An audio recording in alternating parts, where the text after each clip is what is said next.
From good times to bad ones and throughout the ages, music has been a part of the human experience.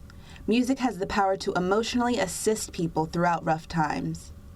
19-year-old Catherine Rogers used music to help her during her parents' divorce and continues to turn to music as a release for her emotions. My parents were always fighting, and I guess I needed to have an escape a lot of the time through music. Catherine's brother, John Rogers, has encouraged her in her musical endeavors and is a support in her passion for music. My sister has been interested in music ever since I can remember. When I first really noticed it was when I gave her my guitar, an electric guitar. I gave those instruments to my sister, and it didn't take her long to become very good, much better than I had been. Music has brought the siblings closer together. Her and I share a very strong connection over our love of music. I think it helps us both get in touch with our emotional sides. Helps us to keep our heads high, or even in times that are bad, helps us feel like things aren't that bad. We'd laugh with each other, so it wasn't only the music making us happy, but being with someone who you care for, listening to music and laughing together made us have a good time.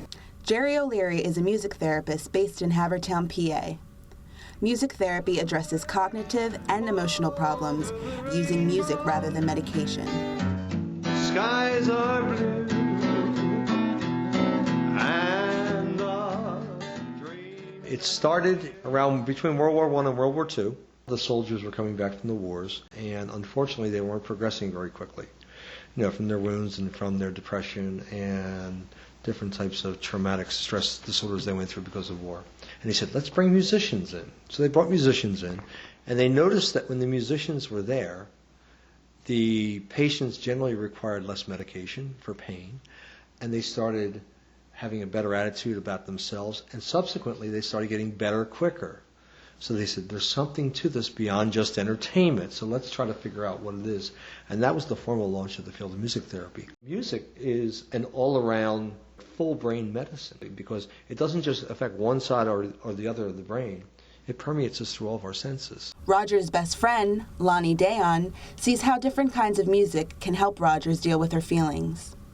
I've noticed that music helps Catherine. If she's ever sad and we play metal music, it helps her release all of her emotions. Creating songs is therapeutic for Rogers. Sometimes I write songs. It's fun to be creative. I think it helps her with the things that she keeps inside and doesn't tell anyone. It helps her let them out in a different kind of way other than talking. This is Lauren Dunn, AV News.